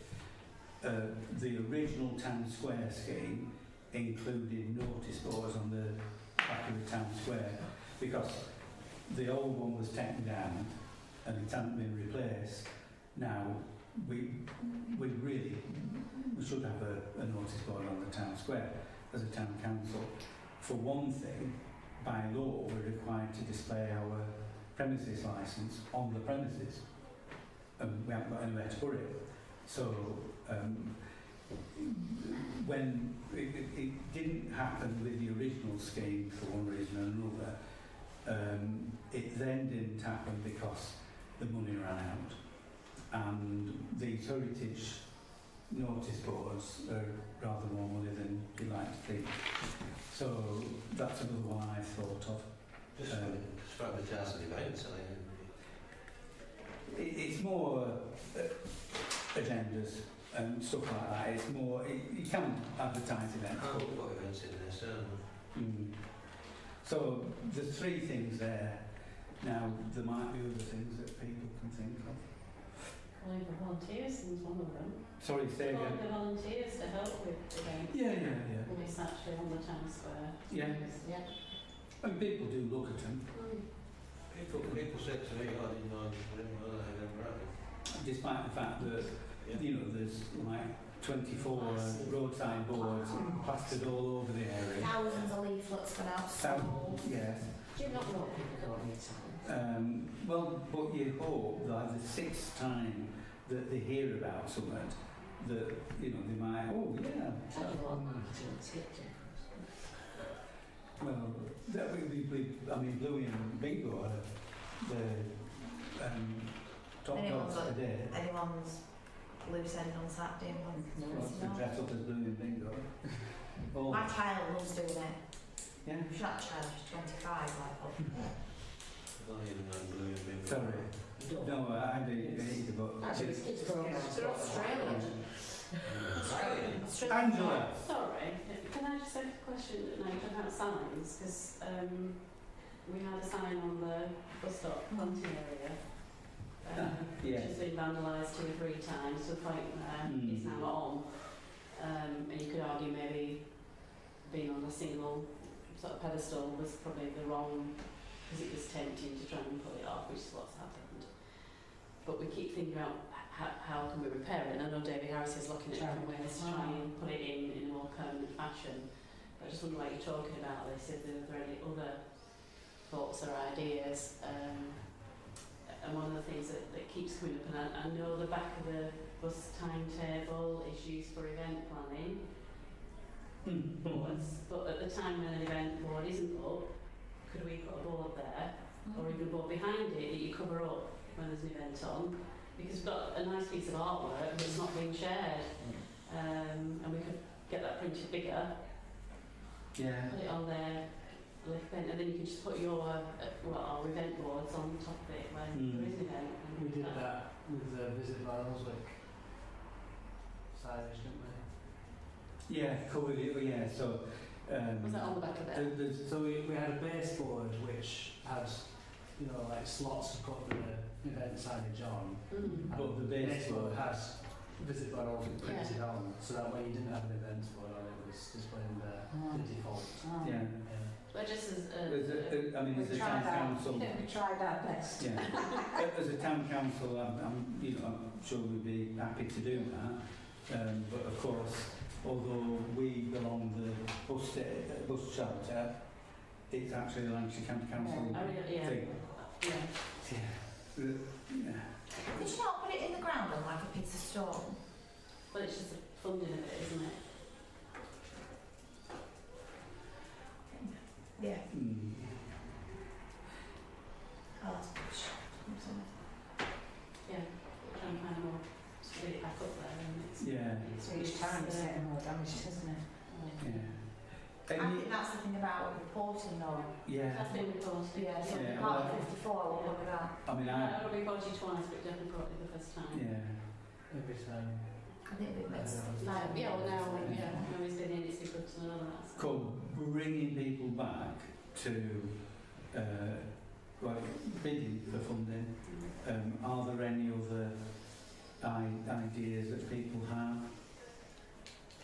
I think it's just worth knowing, Okay. you know, because if there comes up, you know, that we've got this opportunity for investments within this, It- we've mentioned before, I've not explained it. It won't be there long, Jill, because Oh, right, okay. Yeah, it's a short the funding that we are applying for will, Is it this year? yes, it's financial year. And how much is left? So it's up to the MP. I can't remember it, just the funding, because we agreed Bancroft Millennium Museum put in a bid for 1,620. I can't just take the sum from the two figures I've got. It's about 13 isn't it? Yeah, about 12, How much 13. you are next year? Well, we don't know. How long is the piece of string? Yeah. So, are we agreed as a committee that Joe should put a bid in to encompass these three things, you know, to achieve as much as we can within that funding envelope, and, you know, we'll bid for what's left in the pot. You know, tell me what figure it is. Yeah, well. DW to Yeah. provide a figure. The thing is that Pedal Council won't carry more than a year's allocation forward, so we need to Use it or lose it. use it or lose it. And because we've got significant funds for, well, it's EAB paving scheme, we're already, you know, we're already carrying forward quite a bit, and hence my anxiety just to make sure that we allocate everything out. So, Yeah, Angela. you said three things. Is the third one to do that sign? No, Yeah. it's... I'm sorry. I think that was No, just I was permission to making- put something No, down. no. Notice board. I was talking about notice board. So, town council notice Oh, board right, on and the the town square. electricity light and the notice board. And the lighting. Lights. Nice, yeah. Yeah. So Yeah. could we I don't look know. at a more solid foundation? Do you mean because they apply? That's what I mean. Do we have? I think it would be yourselves. We'd have to apply. Okay. Because, yeah. Yeah, all right. Okay. And what's the deadline? The end of the year? Yeah. As in get I it mean, in next it week? doesn't. To be honest, It doesn't need to be this financial year. Right, okay. This is just sort of big ticket stuff to get the money spent.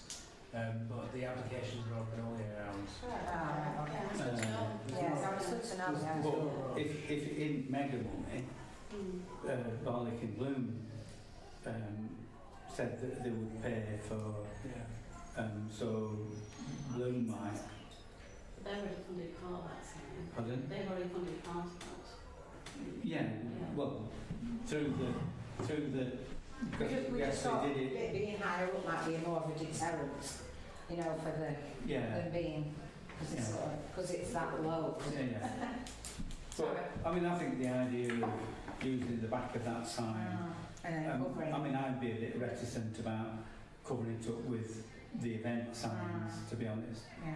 But I mean, I only started using it because I thought, that's a good spot.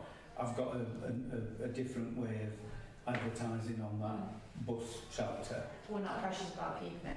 Yeah. So would we need to ask? No. No. We No, should do it. just do We get it it. for put it list. We just do Well, there you it. go. Yeah. Just Yeah. we should just do it. Okay. Are we content with that? Yeah. Yeah. Item 9, Town Square seating. And I did put a bit of background on our Facebook group. I don't know whether everybody's seen it or not. I don't know whether everybody's on that. Does anyone need adding to it who's not on it? I'm on it. We don't do everything through that. No, just so, sometimes it's just from Bit information. easier. If someone asks me something last minute, then it's something that I know. Do I Like, have to request a change? no, I'll send you a link. Okay. Right. So,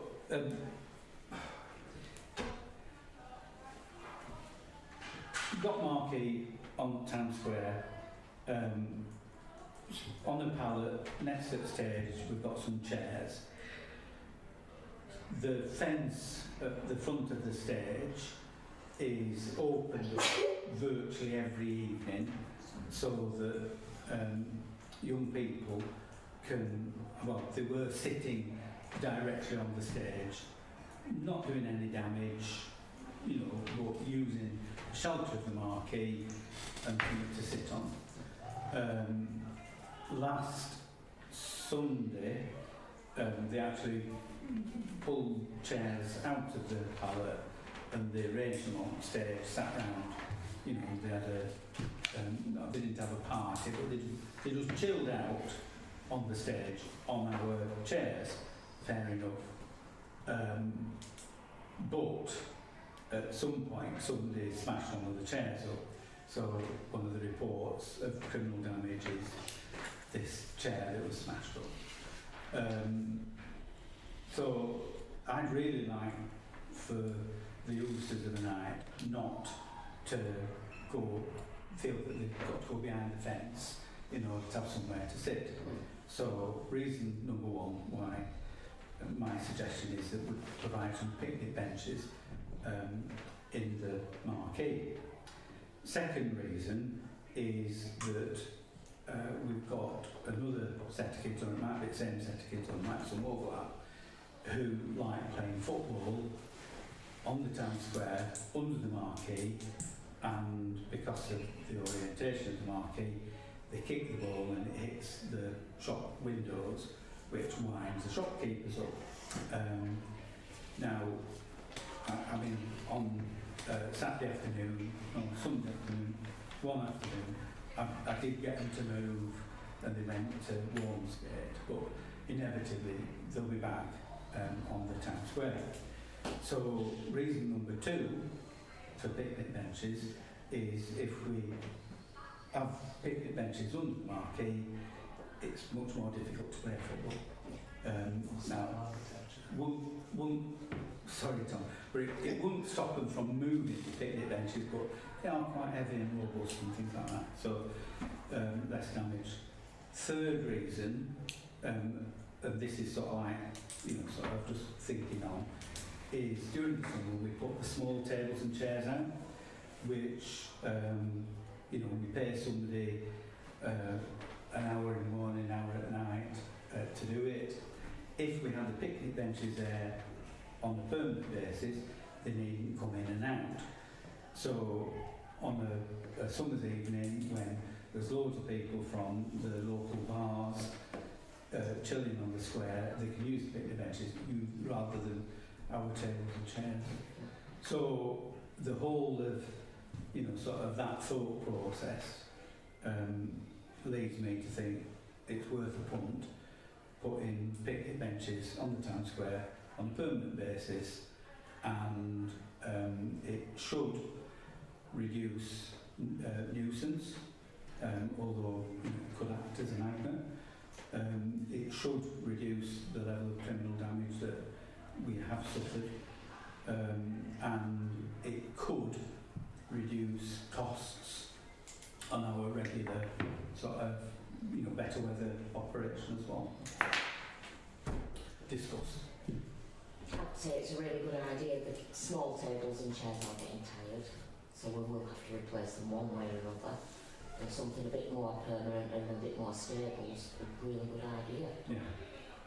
I mean, there will be occasions when we want to use the small ones. Yeah, yeah. But they're not they're getting less and less because they do break, 'cause they're not the world's most expensive. Yeah. Well, we started out with 120 chairs. I think 120? Yeah. They started out with 120, when I last counted them, there were 96. I've got new tables this year on 10. No chairs. And then I've thrown 3 away and there's one destroyed. So we've lost about a Given the quarter. due, from how much the investment was Yeah. during COVID, what are we on, 3-4 years of them? Yeah. Presumably you need picnic bench, Chunky ones. yeah, table, Yes. chair. In Yeah. which case, I recommend we don't get wood ones. We Don't get. wood ones, we get composite ones. Because wood ones chip and splinter. Yeah, true. I've sat in enough pub beer gardens and had sponge in the backside from them. And Well, that's you, Dave. if we can, possibly the circular ones where you actually get 8 people Like rather we than have down at Rolls, something like the that. ones that are usually a squeeze at 3 aside. Okay. Might be a better. All right. They're a bit heavier as well, so I'll just throw.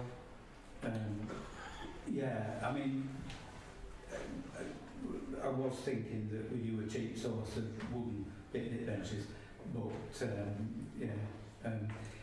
the only fear with the composite ones is that they do burn a lot better. So, It wasn't, right? sorry, I didn't want to. What about the recycled plastic ones? Well, I think that's what we're talking about. Is that what you're Yeah. using? recycled composite. Yeah. Right, okay. Yeah. Mm. Oh, yeah. Melt, really. And also driving plastic bins.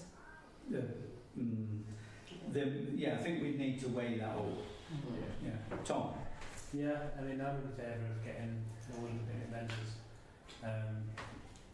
I mean, that was my thoughts when we decided to get seating in COVID. So it's like Full circle. Yeah. It's just where we put them if we need the town square, isn't it? So Bantam Square, we have to stack them up somewhere. Like we got now. Like a bridge. Yeah, Just wanted something like that. or just down the street. Just Free a bunch of room. Yeah. Well, Oh, we there moved isn't enough room. a few round to Jack's, then they've got some better tables for like a little garden bar area, couple of backstage area, and then rest of them like the garden bar. And you get Well, let's work through the detail because then there is, we need to weigh up Yeah, I mean, whether one is better than the other. I'll propose that you get costings for wood versus composite and which one can be more fire retardant. Yeah. Obviously wood will also go up eventually. Well, yeah. if you try on. It's probably a lot easier to carve wood with a variety of implements, whereas composite you've got to have something especially sharp to gouge chunks out of. They managed to do thorns in Valley Gardens. Well, you want a carbon bottle, yeah? Right. Okay. I think anything like that. Bring back to your tables. I think very that there was something like that happens. I think there's general agreement on the principle. Yeah. The detail we've got to work out. The other thing that we could possibly do is add it onto our shopping list to see whether we could get funding. I don't know. I mean, I might be. If we're trying to get a quote out of the bank. Some or half or quarter or anything donated, as it were. Otherwise, then why not? Yeah. Okay. I think that's okay with that one. Yeah. And we've only got one item, which is public space protection orders. My heart sinks at this. So, back in the day, Pendle Council changed, well, no, it wasn't, the government introduced public space protection orders that replaced different, alcohol control zones, different things. part of the legislation says that these public space protection orders have to be renewed every 3 years.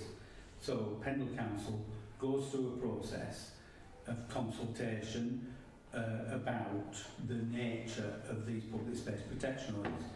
Now, the ones that we've got on the agenda tonight are public space protection orders for parks, and they do cover a range of things. The contentious issue is about dogs and what parts of parks dogs could be on. Dogs are excluded from play areas. Dogs are also Car parks. no, that has to be on the lead on car parks. So Oh, yeah. there's some bits, play areas is the only one I can think of, where dogs should not go. Then there's some bits where dogs should be on the lead, and then there are other bits of parks that dogs can run free. And obviously, underlying all of this is a requirement that dogs don't leave, owners of dogs don't leave the crap lying about. So, pick up. And the public space protection orders are essentially the parks bylaws that we had, sort of donkeys years ago. So, when the PSPOs were last reviewed, which would have been 2021, I think,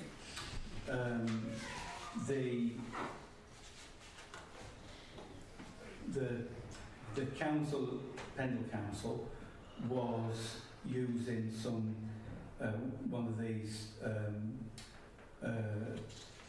license to print money enforcement companies to find people, and district enforcement they were called, and they were using the public space protection orders as like a cash cow, and they weren't getting fines for people allowing the dogs to foul and not picking up.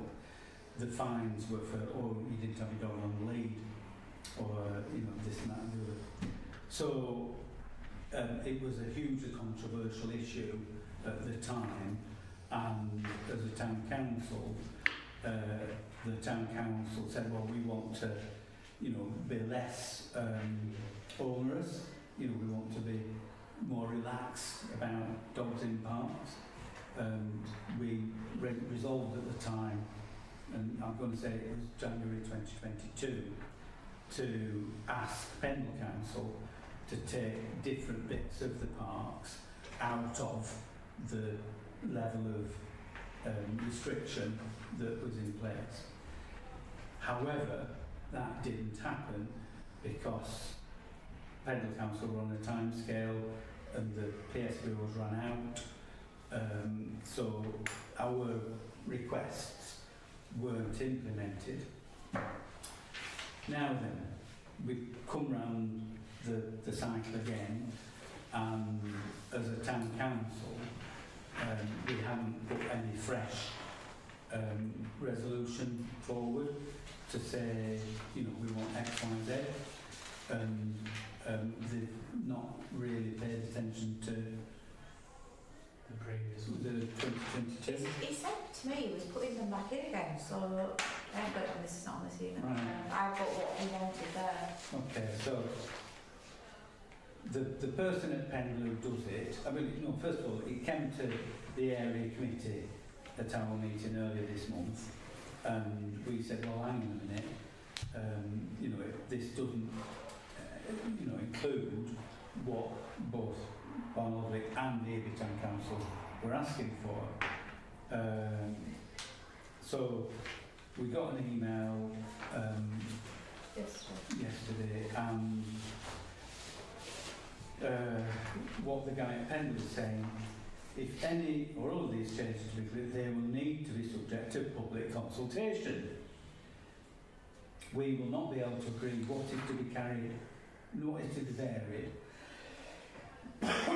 carry out consultation and prepare new plans for schedules for the January committee cycle. That's the Pendle Council committee. The PSPO will lapse in January unless an extension is agreed. You're looking at the same thing? No, I think mine was different. Okay. Right. So he's suggesting that the report, Pendle Council, goes back to committee for the extension to go ahead with an undertaking to consult on the changes that are asked for. And either that further report goes to the Pendle Council committee as soon as possible, or we agree the variations for consultation, including this consultation with the consultation on the extension of the dog, blah blah blah blah, which will be extended by September 2025, with a view to a dog control public space protection order going to committee in August. By this time, I have lost the will to live. All right, too many consultations in that sentence. So, as a town council, what I was trying to do was get the town council to a position where we agreed with whatever we want to agree to, and we put that forward, and in January, Pendle Council agreed it. But I'm being told that we can't do that because it's got to be subject to new consultation. It's balmy. So, Somewhere, some bureaucrat thinks that completely makes sense. it's Well, a like I said, legislation. I applied to him in summer and I definitely spoke to him. Anyway, so we are where we are.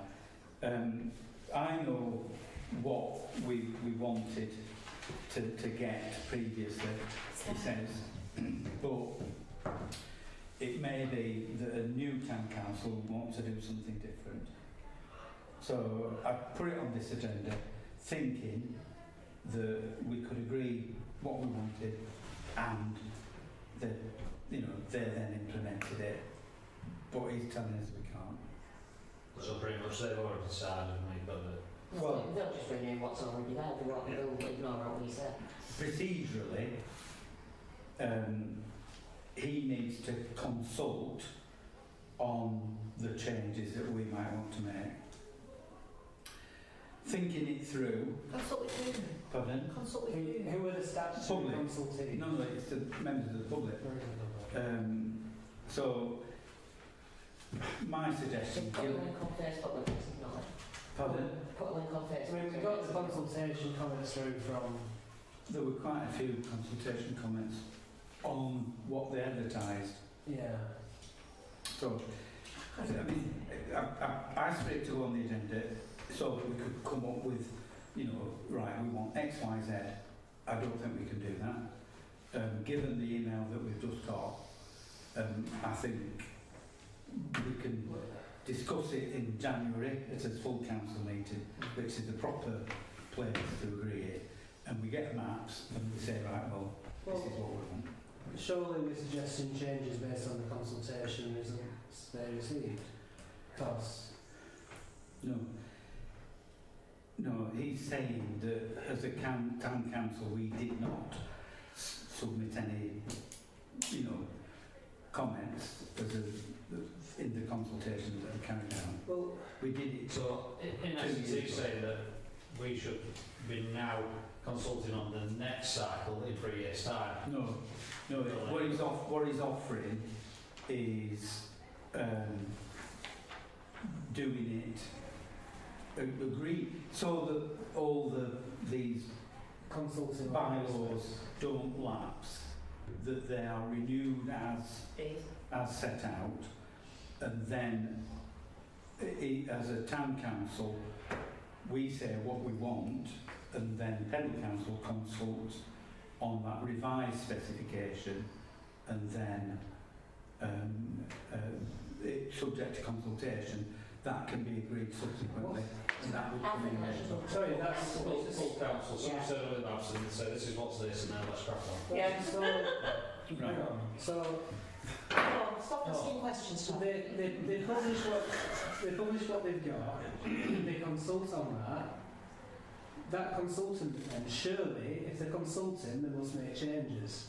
So if they make a change, then Yeah. they need to consult on that again. But But if they consult on that again, surely they have to make changes from the consultation. yeah. Otherwise there's no But we point don't having have some very cold Shirley. Right. Can I? I think It's going ahead as it is. If we want to get some changes, we need to put across some changes. Yeah. They'll then get a consultation together right. to have a look at it. So in it the won't happen in this scheme because you'll miss the deadline and the law expire. yeah Yeah. yeah but So we missed that one. right How do we know? right right okay look. I am desperately sorry that I ever for this to come on Is it to the next council meeting? Yeah. And leave it at that? This is the third So- time round. we need to make sure that we actually get the Comment. stuff They through. remember the last one. So Yeah. my suggestion as a resolution Go on. is that firstly we agree we agree with the request to implement the orders as is, inform Tim that we're going to consider what the town council wants in terms of PSBOs, dog control, this and that and the other, at our meeting in the middle of January, and advise him that we'll inform in those proposals subsequently, in order for them to be consulted on and implemented at a later date. Yeah, that's like that. Good. Subsequently, will it follow those You proposals? have to look when they're back at the recording. No, so that's what so like what's Let's get this wrapped out. Well, we'll inform you of those proposals subsequently for those to be considered at a later date, For those to be consulted on consulted on. and implemented. But surely it has to be revised from the consultation. So, Otherwise the consultation is so- useless. Quiet. Angela. Angela. I'm just going to ask, you know, if you concerned about the next meeting, Yes. it's visual. Yes. What it is now, what was the council... That's how we did it last time. That's what we asked for. Yeah, it's fine. Yeah. Dogs. Yeah. Done. Okay. Can I thank everybody very much for coming along? Can I thank anybody that's been watching? Tom, can you just check if there are any questions in our chat, please? No. None? No. Right. Anyone watch it? Declare the meeting closed. No? That's the end. Right. Did you get the